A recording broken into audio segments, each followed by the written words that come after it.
Hello everyone, एक बार फिर से स्वागत है आप सबका मेरे YouTube channel Shakuntala Garg classes पे। तो आज हम करने वाले हैं हमारे बीकॉम फर्स्ट सेम का previous year question paper business statistics का।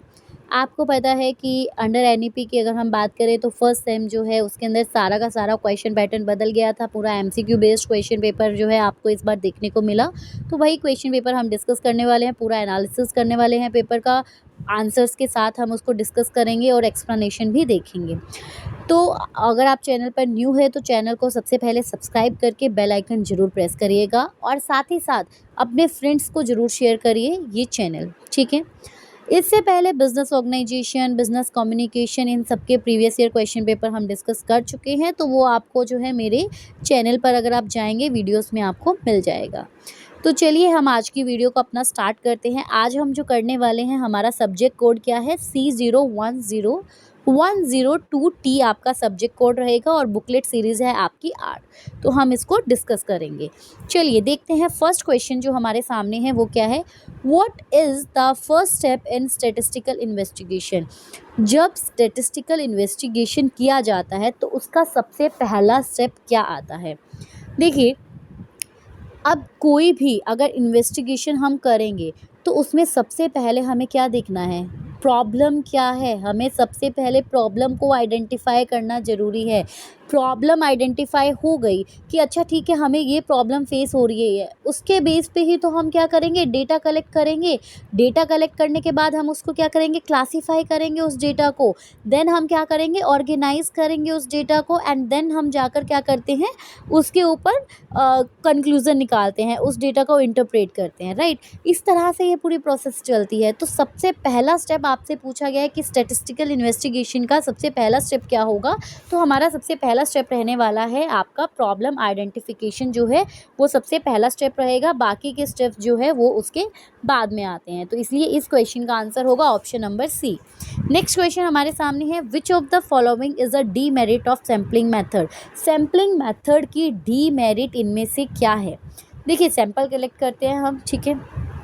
सैंपल कलेक्ट करने के बहुत सारे हमारे पास मेथड होते हैं। उसके अंदर आपके पास जो है वो जो सैम्पलिंग मेथड होंगे उसमें क्या आपको जो है ड्रॉबैक देखने को मिलती है। देखिए, लेस कॉस्ट, ऑब्वियसली कॉस्ट कम लगती है। अगर मान लीजिए मेरे पास पूरी जो मेरी पॉपुलेशन है उसके अंदर 1000 पर्सन्स जो है उनका डेटा मैं कलेक्ट कर रही हूँ, उस 1000 में से मैंने क्या किया कि ओनली कुछ सैम्पल्स उठा लिए और ओनली 100 सैम्पल्स जो है मैंने उसमें से उठा लिए। तो ऑब्वियसली जो मेरी कॉस्ट होगी वो कम हो गई है ना। तो मेरी कॉस्ट यहाँ पर कम लगी, टाइम भी मेरा कम होगा, एक्यूरेसी भी आपको देखने को मिलेगी, क्योंकि बल्क में अगर डेटा होगा तो कहीं ना कहीं हम उसको कन्फ्यूज़न होती है, उसको स्टडी करने में कुछ ना कुछ पॉइंट छूट जाता है। हालांकि इसको दूसरी तरह से भी देख सकते हो कि सेंसस में अगर आप सबका करते हो तो एक्यूरेट 100% मिलता है, ठीक है। बट यहाँ डीमेरिट क्या होगी, सैम्पलिंग एरर। सैम्पलिंग एरर होता क्या है, देखिए, सैम्पलिंग मेथड से कॉस्ट और टाइम बच गया, लेकिन जब आप एक पॉपुलेशन की स्टडी करते हो, ठीक है, उसके अंदर हमेशा एक रिस्क रहता है सैम्पलिंग मेथड से। अब जैसे मैंने बोला 1000 जो है मेरी पॉपुलेशन 1000 अगर यूनिट्स की है, जिसमें से अगर मैंने 100 को ही स्टडी किया तो इसका मतलब ये हो सकता है ना कि यहाँ पर जो मैं स्टडी कर रही हूँ वो एक्यूरेट रिज़ल्ट नहीं आ रहा है। वहाँ पर आपका जो आपने सैंपल एस्टिमेट लिया और एक्चुअल में जो ट्रू पॉपुलेशन वैल्यू है उस डिफरेंस की वजह से आपका जो एक्चुअल रिज़ल्ट है वो वेरी कर गया। तो ये सारे आपको जो है प्रॉब्लम देखने को मिलते हैं, इसीलिए इसी को बोलते हैं सैम्पलिंग एरर होना। तो या फिर ये भी हो सकता है आपने गलत सैंपल उठा लिया, उस 1000 में से आपको जो सही सैंपल उठाना था वो नहीं उठाया और आपने कोई 100 जो है वो गलत लोग उठा लिए हैं। तो अब क्या होगा, अगर आपके सैंपल ही गलत है तो क्या होगा, आपका डेटा भी, आपका एक्यूरेसी भी गलत होगी, आप जो है रिज़ल्ट भी आपका गलत आएगा। तो इसको बोलते हैं सैम्पलिंग एरर। तो यही इसकी सबसे बड़ी ड्रॉबैक रहती है। इसीलिए इसका करेक्ट आंसर आपका क्या होगा, इसका करेक्ट आंसर आपका रहेगा ऑप्शन नंबर सी। इसका करेक्ट आंसर हमारा क्या रहेगा, ऑप्शन नंबर सी।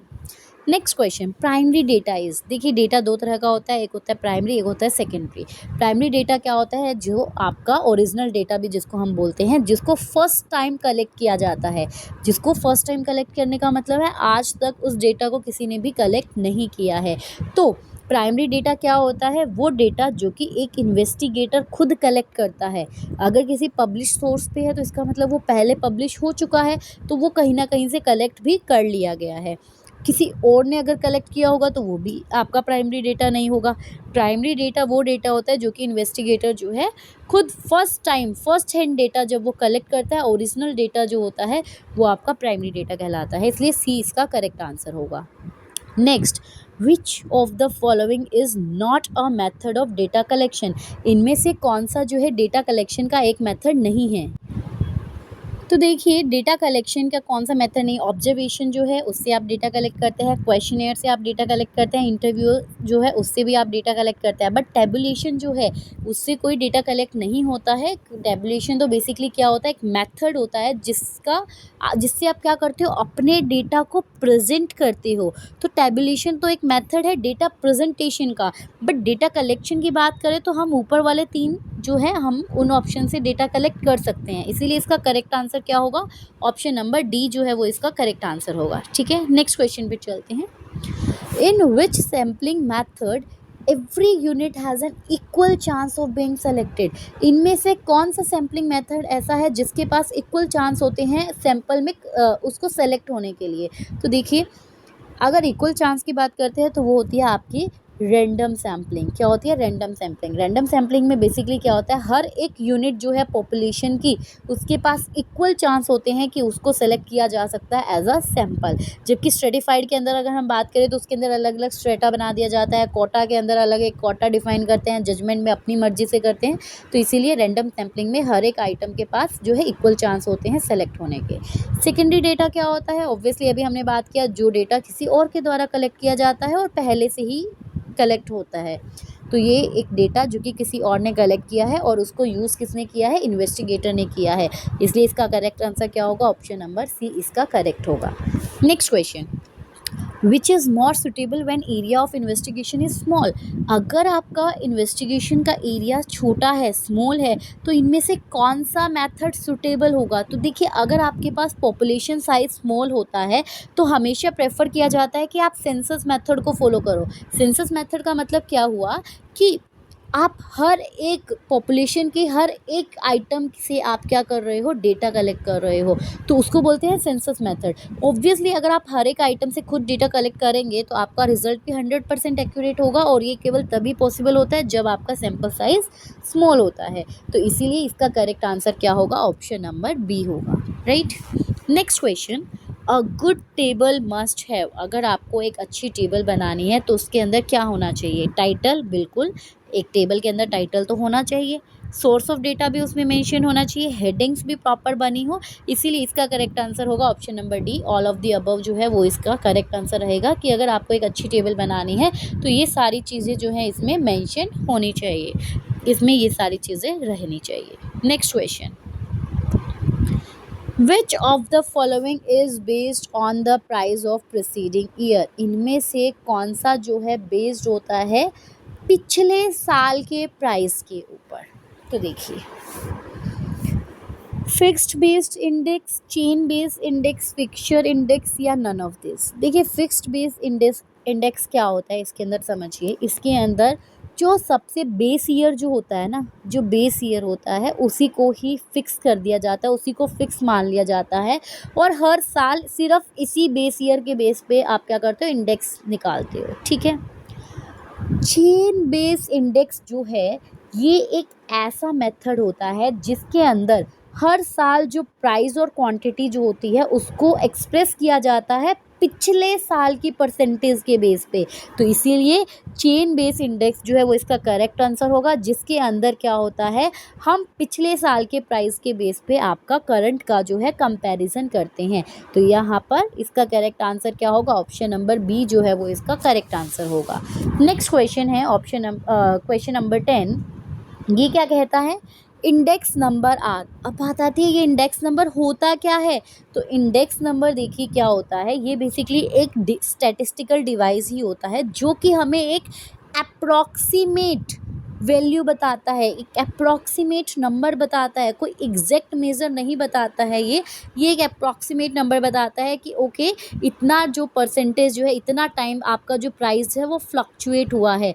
जैसे आपकी क्वांटिटी बढ़ी और आपके प्राइस में अगर चेंज हुआ तो इतना टाइम जो है आपका इन्फ्लेशन आपको देखने को मिल रहा है। तो ये आपको एग्जैक्ट नंबर नहीं बताएगा, ये आपको क्या बताएगा, एक परसेंटेज बताएगा, एक अप्रॉक्सीमेट वैल्यू बताएगा। ठीक है, तो इसीलिए index number are approximate indicator. Option number B जो है वो इसका करेक्ट होगा।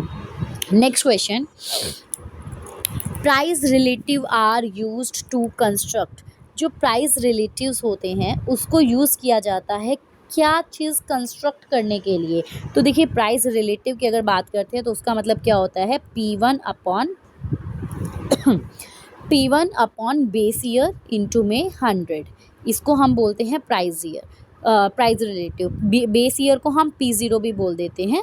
ठीक है, तो बेसिकली क्या है प्राइस रिलेटिव, जिसको हम क्या बोलते हैं कि करंट ईयर का प्राइस और बेस ईयर के प्राइस को आप डिवाइड करके अगर मल्टीप्लाई करते हो 100 से, ठीक है, तो उसको हम यूज़ करते हैं क्या चीज़ कंस्ट्रक्ट करने के लिए। तो उसको हमेशा यूज़ किया जाता है एक सिंपल इंडेक्स नंबर कंस्ट्रक्ट करने के लिए, और सिंपल इंडेक्स नंबर को हम अनवेटेड इंडेक्स नंबर भी कहते हैं, अनवेटेड इंडेक्स नंबर भी कहते हैं।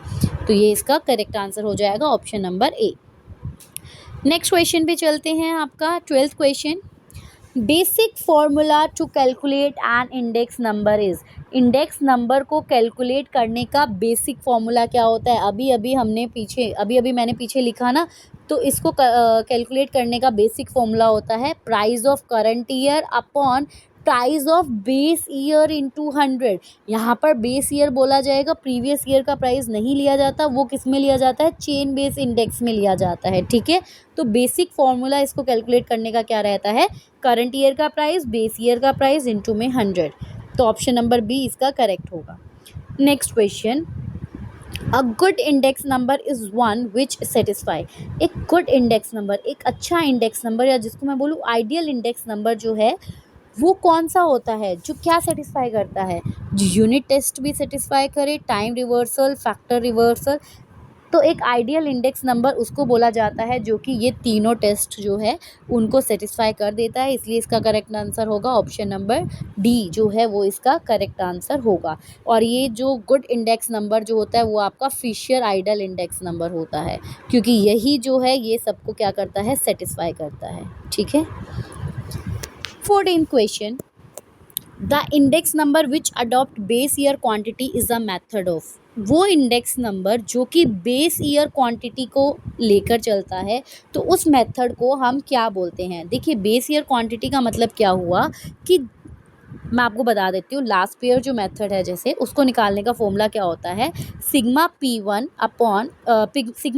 Into Q0 upon sigma P0 Q0 into 100।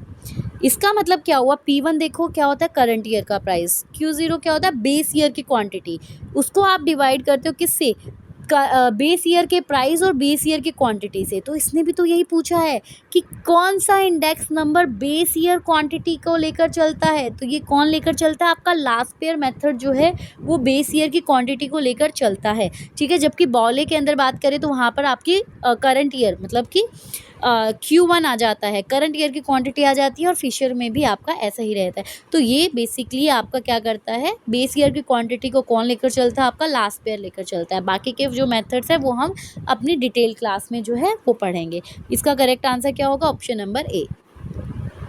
Next question, which graph is best for time series data. Time series data के लिए कौन सा ग्राफ बेस्ट होता है। तो देखिए टाइम सीरीज डेटा के लिए हमेशा लाइन ग्राफ जो होता है उसको सबसे सुटेबल, सबसे अच्छा जो है ग्राफ माना जाता है। कौन सा, लाइन ग्राफ। ठीक है, क्योंकि ये आपको बताता है कि किस तरह से वेरिएबल जो है वो टाइम के साथ चेंज हो जाते हैं, और उससे एक अच्छा टाइम सीरीज डेटा आपका बनता है। Next question, question number 16, in a batch of 20 students 8 student failed in a test. एक 20 स्टूडेंट का बैच था जिसमें 8 स्टूडेंट टेस्ट में फेल हो गए। मार्क्स ऑफ 12 स्टूडेंट्स जिन्होंने पास किया वो आपको दे रखे हैं, ठीक है। तो आपको बताना है who was the median of the mark of all the 20 student. 20 students का जो मार्क्स में सबसे मीडियन वाला जो है वो कौन सा होगा, वो आपको यहाँ पर बताना है, ठीक है। 20 स्टूडेंट्स के आपको यहाँ पर क्या दे रखे हैं, 12 स्टूडेंट्स जो है उनके मार्क्स आपको दे रखे हैं। तो देखिए इसको कैसे निकालेंगे। देखिए मीडियन निकालने के लिए सबसे पहले आपको पता होना चाहिए हम कैसे प्रोसीड करते हैं। सबसे पहला मीडियन निकालने के लिए जो हमारा काम होता है वो क्या होता है, असेंडिंग या डिसेंडिंग ऑर्डर में आपको डेटा को अरेंज करना है। अब आपको सिर्फ 12 स्टूडेंट्स के मार्क्स दे रखे हैं, इवन आपको 20 जो मतलब 8 स्टूडेंट्स बचे उनके मार्क्स भी नहीं गिवन है। कोई बात नहीं, हम पहले इनको अरेंज करते हैं जो 12 स्टूडेंट्स के मार्क्स है। तो इसको हम करते हैं असेंडिंग ऑर्डर में। तो जरा असेंडिंग ऑर्डर में आप मेरे साथ करिए। सबसे पहले 8, 10, 12, 12, 13, 14, 14, 16, 16, 18, 18, 20, ठीक है। ये हमने 12 बच्चे जो है उनके मार्क्स को अरेंज कर दिया। अब जो 8 बच्चे हैं वो तो फेल है ना। अब अगर फेल है तो इसका मतलब उनके मार्क्स इन 8 से कम होंगे। तो 8 जो है वो इससे भी 1 से लेके 8 के बीच में मतलब ऊपर जो है ये लाई कर रहे हैं 8 बच्चे। अब आपको मीडियन निकालना है। हम मीडियन कैसे निकालते हैं, टोटल कितने स्टूडेंट्स की बात कर रहे हैं, बैच में 20 स्टूडेंट्स है। तो देखो 20 का अगर हम हाफ देखते हैं तो कितना बनता है, 2 से डिवाइड करेंगे तो कितना बनेगा हमारा, 10 बनेगा। ये तो राइट 10 बनेगा ना। तो अब क्या करें, 10 कैसे निकाले। अब आप देखोगे कि 8 तो आपके ऊपर गए, 8 तो ऊपर गए। ये वाला जो 8 है ये होगा 9th पोजीशन इसकी, ये है 10th पोजीशन। तो 10th पोजीशन पे अगर हम देखें तो क्या आ रहा है आपका 10 आ रहा है, क्या आ रहा है 10 आ रहा है। तो अब मीडियन निकालने का फॉर्मूला क्या होता है, अगर आपकी इवन सीरीज़ होती है तो वो फॉर्मूला होता है n आपका मतलब आपकी जो 10th आइटम आ रही है n/2। अगर मैंने किया तो कितना आ रहा है 10 आ रहा है ना। तो अब आप क्या करोगे, आपकी 10th item plus 11th item. तो 10th आइटम आपकी कितनी हो गई 10 थी और आपकी 11th आइटम क्या थी 12। 11th आइटम आपकी क्या है ये 12 है। तो 10 + 12/2 आप करेंगे तो आपका कितना आएगा, देखिए 10 और 12 22, 22/2 = 11। इसका मतलब आपका जो मीडियन आएगा वो 11 आएगा। यहाँ पर क्या आएगा आपका मीडियन, ऑप्शन नंबर ए होगा 11। दोबारा रिपीट कर दे रही हूँ, क्या करना है देखिए। सबसे पहले आप उसे असेंडिंग ऑर्डर में करेंगे।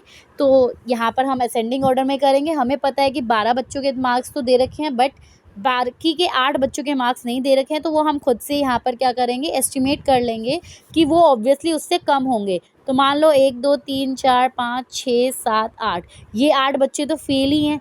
इसके बाद जो है वो हमारे ये स्टूडेंट शुरू होते हैं जो हमने असेंडिंग ऑर्डर में किए थे, ठीक है। तो पहले 8 गए, अब 20 अगर टोटल है तो 20/2 अगर हम करते हैं तो कितना बनता है, एवरेज कितना बनता है उनका 20 का 10 बनेगा, ठीक है। अब 10 जब बनेगा तो वो 10 + 11th आइटम का एवरेज लेना होता है हमेशा। ये हमेशा आइटम आती है आपकी, तो आइटम का अगर आपको क्या करना है एवरेज लेना है। तो 10th आइटम देखिए क्या है, तो 8, 9 और 10th आइटम जो है वो मेरी बन रही है 10। 10th आइटम मेरी क्या बन रही है 10 और 11th आइटम मेरी क्या बन रही है 12। तो आपको क्या लेना है, इनका एवरेज लेना है। और एवरेज कैसे निकालते हैं, 10 + 12/2 करके। तो इस तरह से आपका मीडियन आ जाएगा 11। ओके, तो इसका करेक्ट आंसर आपका क्या रहेगा, इसका करेक्ट आंसर हमारा रहेगा ऑप्शन नंबर ए 11 और ये था आपका ए। ओके, नेक्स्ट क्वेश्चन आता है question number 17। What will be the mode of the following data. इस डेटा का मोड क्या होगा आपको बताना है और आपको ये डेटा दे रखा है। तो देखिए सबसे पहले तो आपको इस डेटा की फ्रीक्वेंसी निकालनी पड़ेगी, क्योंकि मोड का मतलब क्या होता है कि maximum number of time an item appear itself, कि कितनी बार एक आइटम अपने आप को रिपीट कर रहा है। तो ज़रा देखेंगे इसको हम कि कौन सा आइटम कितनी बार रिपीट कर रहा है। तो देखिए सबसे पहले 4 से शुरू करते हैं, 4 है, उसके बाद में यहाँ 8 है, 6 है, 7 है, 9 है, ठीक है।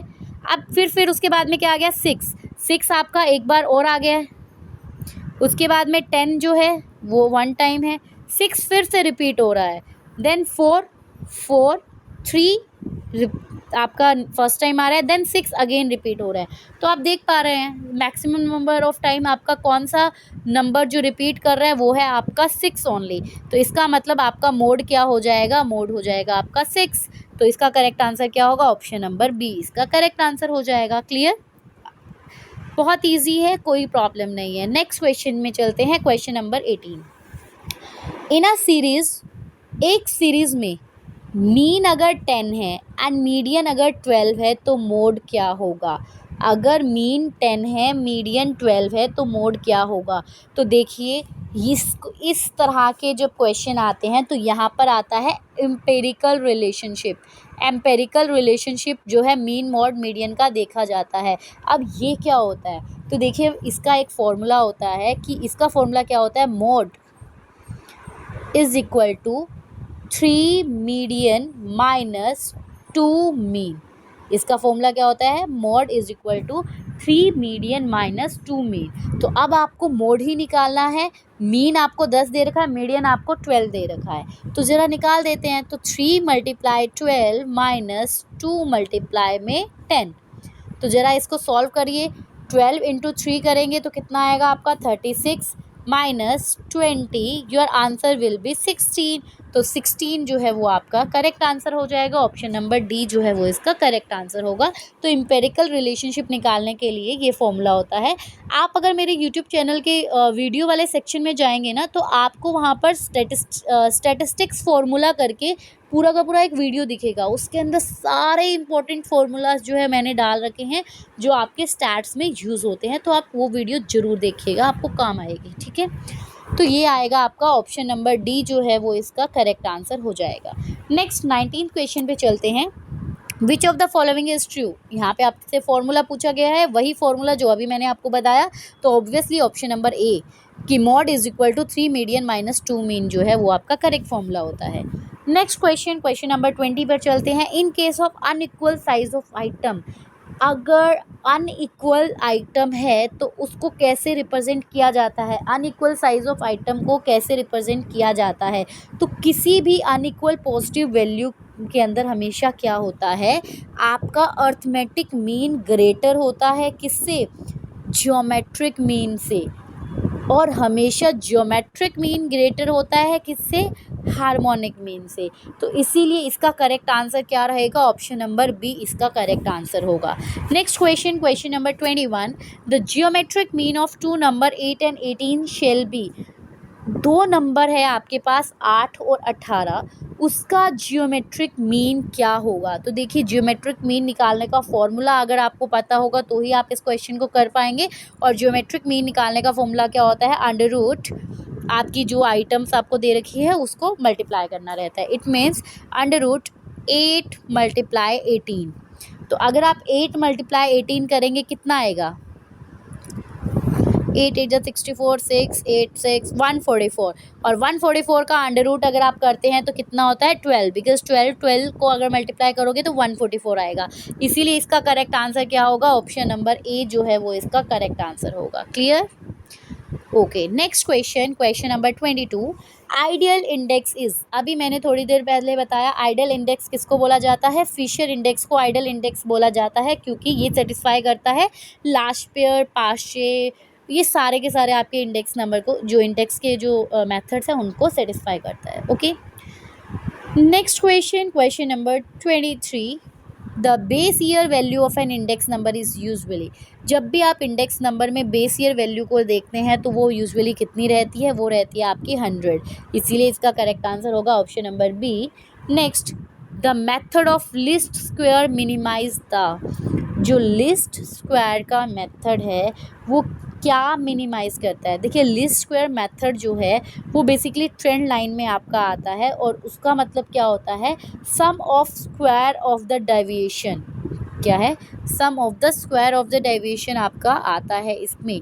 तो sum of the square of deviation अगर आएगा तो क्या होगा, ये बेसिकली ऐसा होता है x माइनस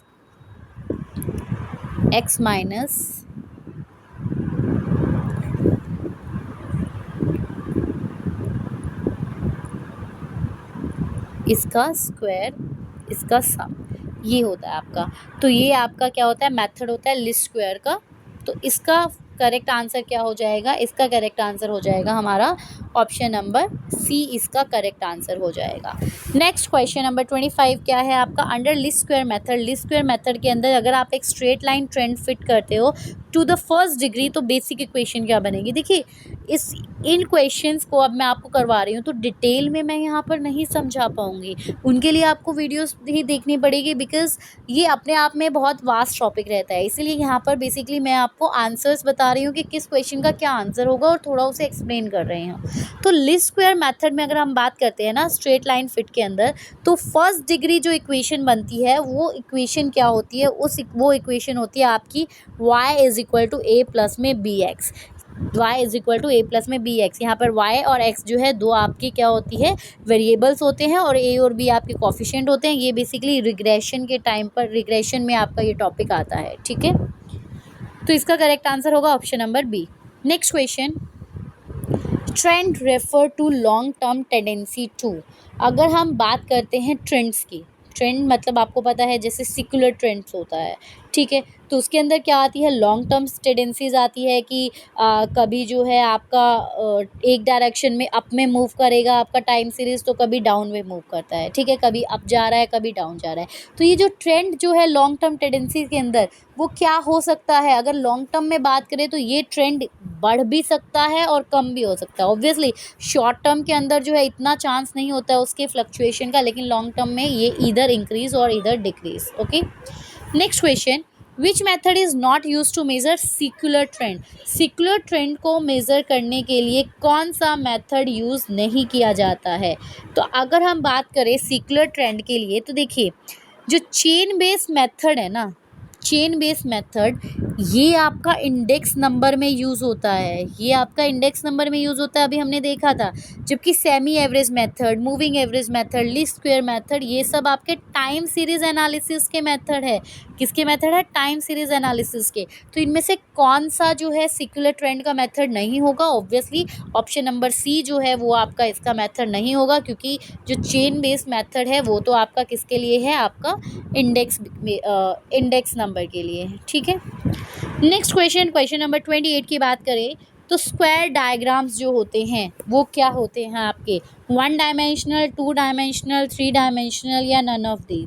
तो स्क्वायर डायग्राम की अगर बात करें तो आपको पता है स्क्वायर डायग्राम में क्या आते हैं, एक लेंथ होती है एक ब्रेड्थ होती है, ये इस तरह से बनता है ना आपका।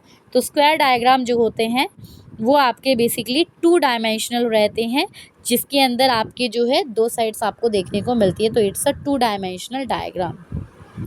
Next question, statistics is the science of estimates and probability, who said this। तो देखिए आपको ऐसे क्वेश्चन भी देखने को मिल रहे हैं जिसके अंदर एक राइटर की डेफिनेशन दे दी और आपसे पूछ लिया गया कि बताइए ये जो लाइन है ये किसने बोली थी। तो इसका कोई हमारे पास ऑप्शन नहीं है, ये हमें याद करना पड़ेगा। तो इसका करेक्ट आंसर होगा बॉडिंगटन। तो ए जो है वो इसका करेक्ट आंसर है। उन्होंने ये लाइन दी थी कि जो स्टैटिस्टिक्स है वो साइंस है एस्टिमेट्स एंड प्रोबेबिलिटी का, ठीक है। Next question, which of the following is the method of statistical investigation. Statistical investigation का इनमें से कौन सा मेथड है। तो एक्सपेरिमेंटल मेथड, सर्वे मेथड दोनों ही यूज़ किए जाते हैं एक स्टैटिस्टिकल इन्वेस्टिगेशन के लिए, इसलिए इसका करेक्ट आंसर क्या होगा, ऑप्शन नंबर सी जो है वो इसका करेक्ट आंसर होगा। ओके, एक्सपेरिमेंटल जो मेथड होता है वो बेसिकली कंट्रोल्ड कंडीशन में हम लगाते हैं, और सर्वे मेथड जो होता है वो फील्ड ऑब्जर्वेशन के लिए हम यूज़ करते हैं। Next, which method give more accurate result. ये क्वेश्चन तो आई थिंक रिपीट हो गया है। बहुत सबसे ज़्यादा एक्यूरेट रिजल्ट कौन देता है, क्योंकि सेंसस मेथड देगा, क्योंकि भाई यहाँ पर पूरी की पूरी पॉपुलेशन को स्टडी किया जाता है, ठीक है। Next question, in which year first full census was done in India. किस साल पहला जो है फुल सेंसस जो है वो इंडिया में हुआ था। तो इसका करेक्ट आंसर है 1881। 1881 के अंदर जो है पहला कंप्लीट फुल पॉपुलेशन सेंसस जो है इंडिया का वो कंडक्ट हुआ था, ठीक है। Next question, the horizontal part of the table is known as. जो टेबल का हॉरिजेंटल पार्ट होता है उसको हम किस नाम से बोलते हैं। तो देखिए जब आप एक टेबल बनाते हो, एक आपके पास ये वाला पार्ट आता है, एक आपके पास ये पार्ट आता है। तो जो आपका हॉरिजेंटल पार्ट होता है इसको बोला जाता है रो, और जो आपका ये वर्टिकल पार्ट होता है इसको बोला जाता है कॉलम। तो इसलिए हॉरिजेंटल पार्ट जो है वो क्या कहलाता है, आपका रो कहलाता है। तो ऑप्शन नंबर 20 का करेक्ट होगा। Next, which type of diagram is best suited to show composition of data. अगर आपको ये दिखाना है कि आपका डेटा जो है वो कंपोजिशन कैसे कैसे हुआ है, इसका मतलब कि कितना डेटा जो है क्या रिप्रेजेंट कर रहा है, तो बेसिकली उसके लिए आप कौन सा डायग्राम यूज़ करेंगे। तो देखिए इसके लिए ना पाई चार्ट जो है वो सबसे बेस्ट होता है। पाई चार्ट में देखो हम क्या करते हैं कि मान लीजिए मैं पूरा का पूरा मेरा एक ग्राफ बनाती हूँ जिसके अंदर मैं दिखाती हूँ कि ओके ये रेड कलर से, एक सेकेंड रुकिए, कि ये जो रेड कलर से रिप्रेजेंट कर रहा है ये आपका दिखाएगा, ये वाला जो है ये दिखाएगा कि ओके वो लोग जो कि फास्ट फूड ज़्यादा खाते हैं, ठीक है। ये ग्रीन वाला दिखाएगा वो जो कि सिर्फ वेजेस खाते हैं, ठीक है। फिर ये दिखाएगा जो अल्कोहल कंजम्पशन करते हैं। तो आप देख रहे हो अलग अलग तरह से जब आपके डेटा की कंपोजिशन की बात आती है तो उसको सबसे बेस्ट डायग्राम कौन सा सुटेबल होता है, पाई चार्ट जो है वो उसके लिए सुटेबल रहता है। नेक्स्ट क्वेश्चन हमारे सामने आता है, in a pie chart the total angle at the centre is.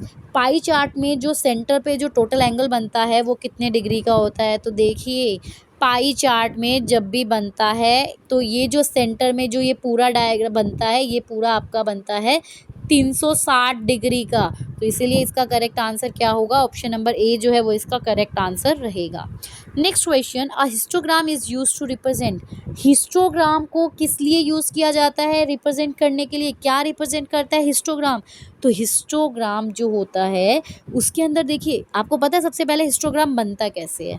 देखिए हिस्टोग्राम बनता है लाइक दिस, अभी हम आपको बनाकर दिखाते हैं यहाँ पर,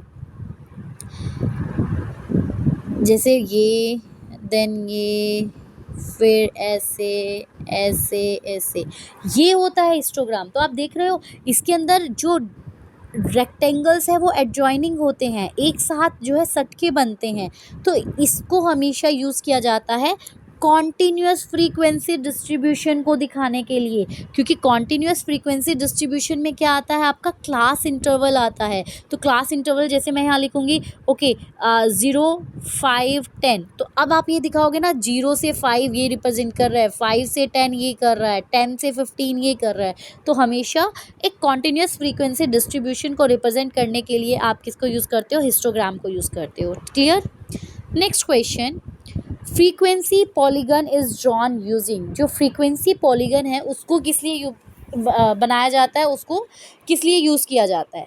तो अब सबसे पहले तो आपको पता होना चाहिए कि मैम फ्रीक्वेंसी पॉलीगन होता क्या है। तो देखिए फ्रीक्वेंसी पॉलीगन बेसिकली आपका क्या होता है, आप जब ये डायग्राम बनाते हो ना लाइक दिस, ये हो गया, इसके मिड पॉइंट को ज्वाइन करके जो है आपका क्या बनता है, ग्राफ बनता है ऐसे, उसको बोला जाता है फ्रीक्वेंसी पॉलीगन।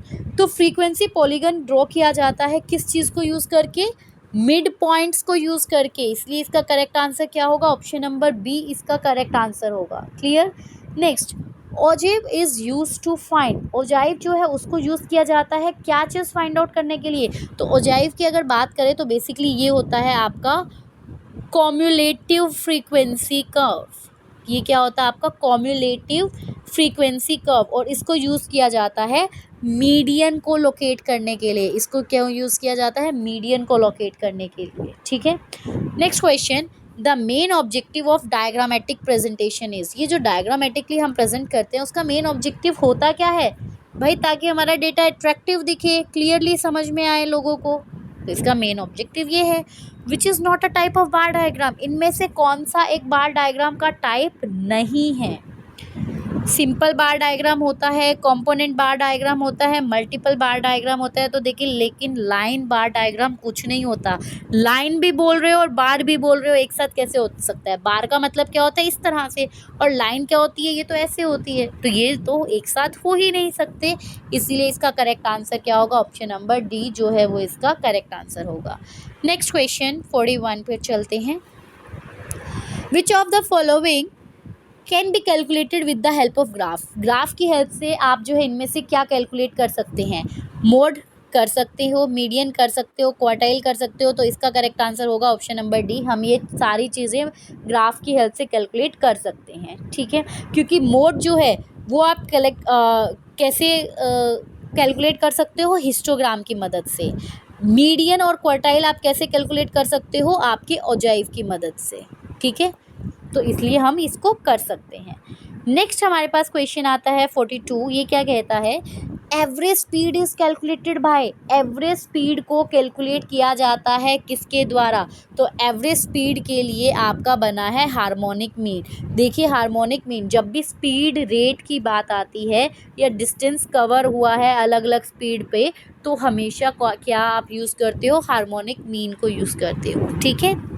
इनमें से विच of the following is not a mathematical average. Next question कहता है इनमें से कौन सा आपका मैथमेटिकल एवरेज नहीं है, arithmetic mean, geometric mean, harmonic mean या mode.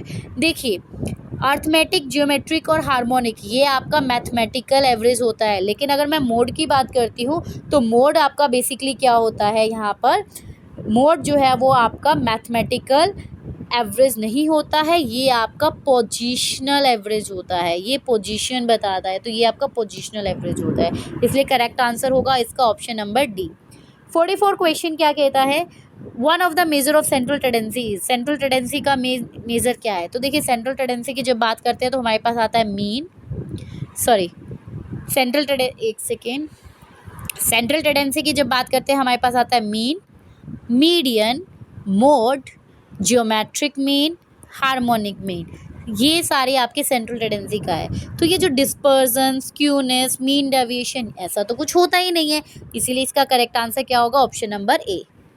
Next question 45, what will be the mode of the following data. चलिए जी दोबारा से मोड निकालना है और आपको पूरा क्या दे रखा है, डेटा दे रखा है, आपको वेजेस दे रखी है, नंबर ऑफ पर्सन दे रखी है। तो सबसे पहले तो आपको ये पता करना है कि ये किस तरह की सीरीज़ है।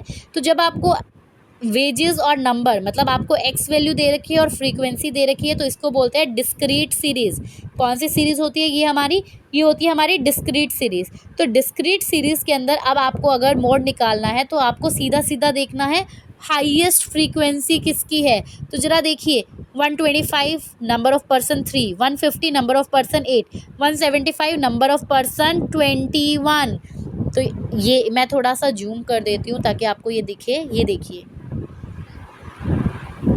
175 पे नंबर ऑफ पर्सन 21 है, जबकि 200 पे नंबर ऑफ पर्सन 6, 225 पे 4। तो सबसे highest number of person, highest frequency किसकी है, आपकी 175 की, इसलिए करेक्ट आंसर क्या हो जाएगा, ऑप्शन नंबर बी जो है वो यहाँ पर क्या हो जाएगा, आपका करेक्ट हो जाएगा, ठीक है।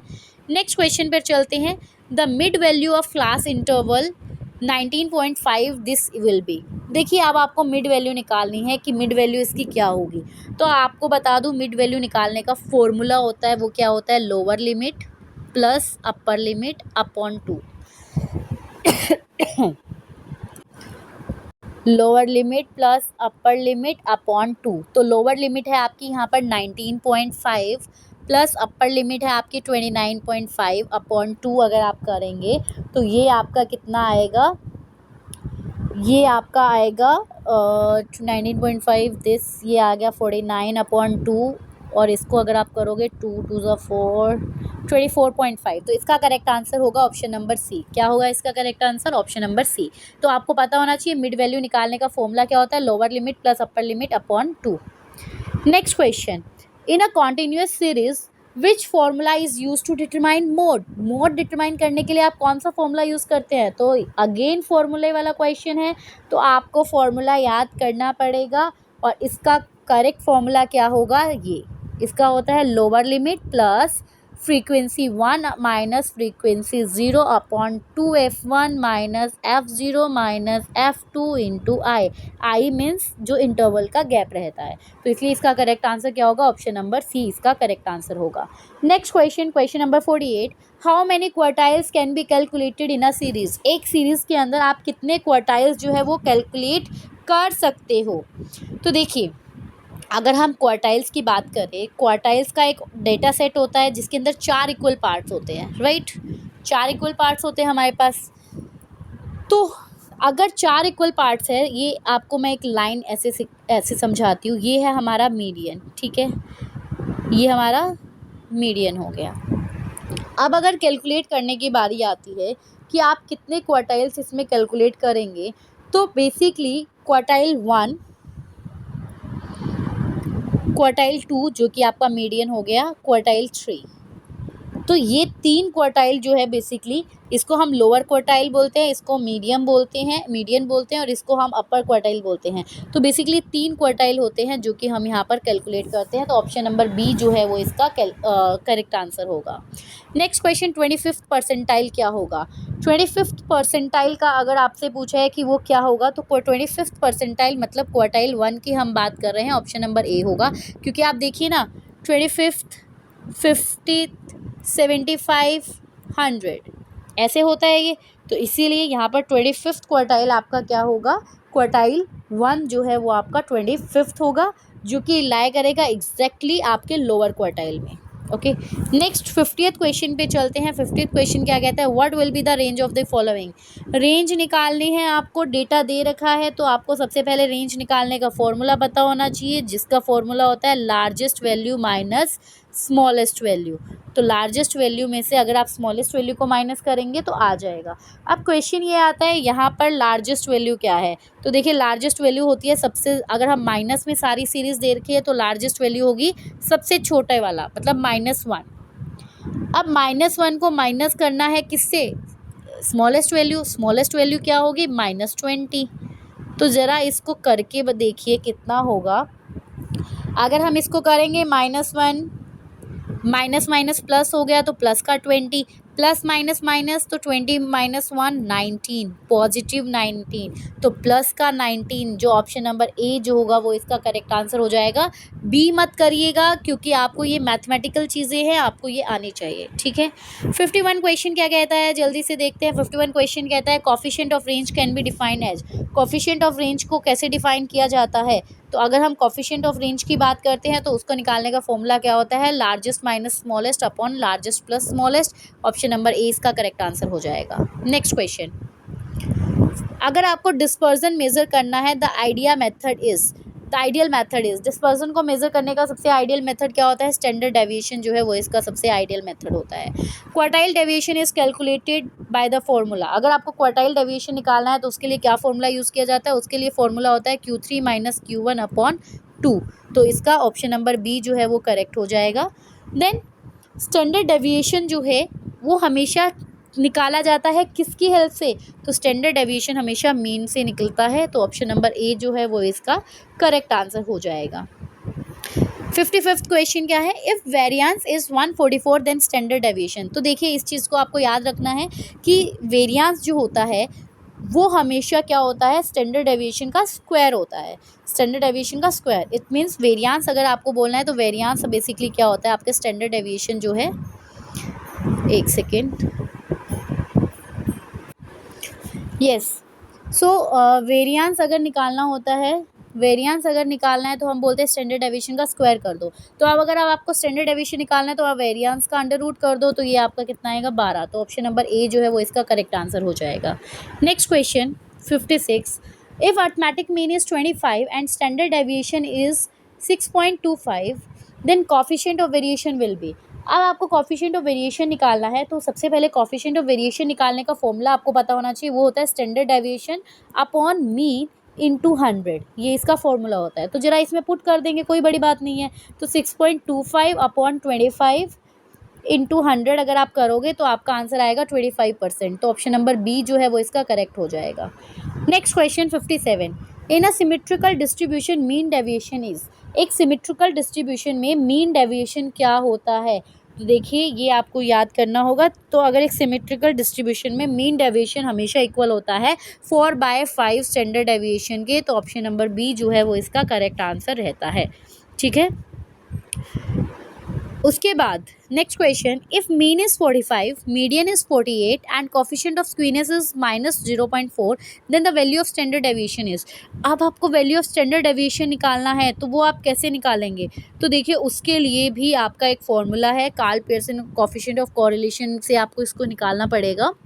बेसिकली क्या करेंगे, यहाँ पर आपको दे रखा है mean, median and coefficient of skewness. तो कॉफिशिएंट ऑफ स्क्यूनेस सबसे पहले कैसे निकलता है, तो वो निकलता है आपका 3 median minus 3 mean minus median upon standard deviation अगर आप कर देते हो तो उससे आपका निकलता है कॉफिशिएंट ऑफ स्क्यूनेस। ठीक है, अब कॉफिशिएंट ऑफ स्क्यूनेस दे रखा है लेकिन हमें स्टैंडर्ड डेविएशन निकालना है, तो इसका मतलब आप इसको उल्टा कर दोगे। उल्टा करने का मतलब क्या हुआ कि अब आपका ये क्या बन जाएगा, ये आपका यहाँ पर 0.4 है, तो अब आपका बन जाएगा 3 मीन आपको कितना दे रखा है 45 माइनस मीडियन कितना है आपका 48 अपॉन 0.4। आप इसको सॉल्व कर देंगे और जब आप इसको सॉल्व करेंगे तो आपका जो आंसर रहेगा वो क्या रहेगा आपका 22.5। ऑप्शन नंबर सी जो है वो इसका करेक्ट आंसर रहेगा। बस आपको इसका फॉर्मूला याद रखना है। फॉर्मूला आप अगर याद रखेंगे तो कॉफिशिएंट ऑफ स्क्यूनेस आपको पता है, अभी मैंने बताया 3 mean minus median upon coefficient of skewness अगर आप कर देंगे तो आपका इसका आंसर निकल जाएगा। ये फॉर्मूला लगाइए, आपका आंसर निकल गया। नेक्स्ट 59 क्वेश्चन पर चलते हैं। Skewness will be positive when, skewness जो है वो पॉजिटिव होगा कब, जब आपका मीन ग्रेटर होगा आपके मोड से। तो ऑप्शन नंबर बी जो है वो इसका करेक्ट आंसर रहेगा। ठीक है, नेक्स्ट क्वेश्चन 60 आपका क्या कहता है, बाउले coefficient of skewness is calculated by following formula. Again आपसे फार्मूला पूछा गया है, तो आप देख रहे हो फार्मूला कितना इंपॉर्टेंट है। तो बाउले कोफिशिएंट ऑफ स्क्यूनेस निकालने का फार्मूला होता है Q3 plus Q1 minus 2m upon Q3 minus Q1। तो डी इसका करेक्ट आंसर होगा। Next, if the skewness is zero the distribution, अगर स्क्यूनेस जीरो है, कोई भी पॉजिटिव नेगेटिव कोई आपको स्क्यूनेस नहीं देखने को मिल रहा, तो डिस्ट्रीब्यूशन कैसा होगा, सिमेट्रिकल होगा, सब कुछ इक्वल है, कोई प्रॉब्लम ही नहीं है। Next, what will be the Q1 and Q3 from the following, इसमें से आपको Q1 और Q3 बताना है। ये आपको डेटा जो है दे रखा है 15, 20, 20, 21, 22, 23, 24। तो अब इसमें से अगर आपको Q1 और Q3 निकालना है तो कैसे निकालेंगे, देखिए Q1 निकालने का फॉर्मूला क्या होता है n प्लस 4 अपॉन 4। ठीक है, n1 प्लस 4 अपॉन 4। तो देखिए इसको मैं निकाल के दिखाती हूँ आपको। आप इसमें फॉर्मूला लगा सकते हो लेकिन आप ना सीधा भी देख सकते हो। देखो इसमें कितने सारे आपकी आइटम है, 1 2 3 4 5 6 7 आइटम है। ठीक है, हमें पता है कि मीडियन जो बीच वाला जो होता है वो आपका Q2 होता है जिसको हम मीडियन बोलते हैं। तो 3 आइटम यहाँ से, 3 आइटम यहाँ से, तो ये आपका 21 तो आपका मीडियन हुआ। तो Q1 क्या होगा, 15 और 20 के बीच का आपका ये जो है आपका 20 Q1 हो गया, 23 जो है आपका Q3 हो गया। तो इसीलिए इसका करेक्ट आंसर क्या हो जाएगा, ऑप्शन नंबर ए इसका करेक्ट आंसर हो जाएगा। नेक्स्ट 63 क्वेश्चन पर चलते हैं। 63 क्वेश्चन क्या कहता है, perfect negative correlation is always, अगर परफेक्ट नेगेटिव कोरिलेशन की बात करते हैं तो हमेशा -1 होता है, ऑप्शन नंबर सी। और अगर परफेक्ट पॉजिटिव कोरिलेशन कहता तो हम +1 बोलते। ठीक है, next question, for determining correlation between qualitative fact appropriate method is, अगर आपको कोरिलेशन निकालना है क्वालिटेटिव फैक्ट्स अप्रोप्रिएट मेथड कौन सा होगा, मतलब क्वालिटेटिव फैक्ट्स के बेस पे अगर आपको कोरिलेशन निकालना है तो इन सब में सबसे सुटेबल कौन सा होगा। तो क्वालिटेटिव की जब बात करेंगे तो वहाँ पर आ जाती है रैंकिंग की बात, इसलिए option number C Spearman rank difference method जो है वो सबसे बेस्ट मेथड माना जाता है। Next question 65, high degree of correlation आप कहाँ एज्यूम करेंगे। तो हाई डिग्री ऑफ कोरिलेशन हमेशा कहाँ एज्यूम किया जाता है, जब आपका कोरिलेशन जो है 0.90 हो। तो ऑप्शन नंबर डी जो है वो इसका करेक्ट आंसर माना जाएगा। मतलब 0.90 क्यों, क्योंकि ये आपका +1 के जो है बिल्कुल क्लोज है, तो इसीलिए उसको हाई डिग्री ऑफ कोरिलेशन माना जाता है। आपको पता है यहाँ पर 5 डिग्री ऑफ कोरिलेशन होता है, लो -0 तो perfect correlation, high degree of correlation, low degree of correlation, तो इसलिए 0.9 जो है उसको हाई डिग्री ऑफ कोरिलेशन बोला जाता है। Next question, product moment coefficient correlation कैसे निकलता है। तो इसका भी एक फॉर्मूला है, प्रोडक्ट मोमेंट कोरिलेशन कोफिशिएंट निकालने का फॉर्मूला आपका रहता है ये वाला सिग्मा एक्स, एक second, sigma X Y, sigma X Y upon N into में standard deviation of X multiply में स्टैंडर्ड डेविएशन ऑफ वाई, ये रहता है। अरे एक second, sigma X Y upon N into में standard deviation of X into standard deviation of Y, अगर N नहीं भी है तो भी आपका ये चलेगा, तो इसलिए ऑप्शन नंबर डी जो है वो इसका करेक्ट आंसर रहेगा। देन आता है स्कैटर डायग्राम, जिसको हम यूज़ करते हैं किसके लिए, कोरिलेशन को स्टडी करने के लिए ये आपका सी इसका करेक्ट आंसर होगा। नेक्स्ट, कोफिशिएंट ऑफ कोरिलेशन जो है वो क्या मेज़र करता है? हमेशा कोफिशिएंट ऑफ कोरिलेशन रिलेशनशिप बताता है दो वेरिएबल्स के बीच में, तो ऑप्शन नंबर सी इसका करेक्ट होगा। देन रैंक कोरिलेशन कोफिशिएंट को आप कैसे निकालेंगे? रैंक कोरिलेशन कोफिशिएंट निकालने का फॉर्मूला होता है 1 - 6 sigma d square upon n into n square minus 1, या आप इसको n³ माइनस n भी लिख सकते हो, इसलिए ऑप्शन नंबर सी इसका करेक्ट रहेगा। Next question, if r is equal to 0.8 n is equal to 25 then PE। Probable error का क्वेश्चन है। प्रोबेबल एरर कैसे निकलेगा आपको बताना है। तो प्रोबेबल एरर निकालने का फॉर्मूला क्या होता है? 0.6745 मल्टीप्लाई में 1 - r square upon n, 1 - r square upon n। ये आपका n मतलब ये स्मॉल n है, यहाँ पे स्मॉल n का मतलब क्या हुआ? अंडर रूट करते हैं हम इसका। तो ये इसका क्या होता है? फॉर्मूला होता है। तो अगर आप इस फॉर्मूले में पुट कर देंगे तो देखिए 0.6745 मल्टीप्लाई में 1 - r स्क्वायर मतलब आपका 0.8 का स्क्वायर रहेगा, ठीक है। उसके बाद में आप डिवाइड करोगे उसको किससे? आपका n जो है 25, उसका अगर आप अंडर रूट करके उसको करेंगे तो आपका आंसर आ जाएगा अप्रोक्स 0.05। आप देखिए ये कर भी रखा है यहाँ पर, तो इसका करेक्ट आंसर होगा ऑप्शन नंबर सी। आपको फॉर्मूलेज याद होने चाहिए, बाकी आपका सब हो जाएगा, ठीक है।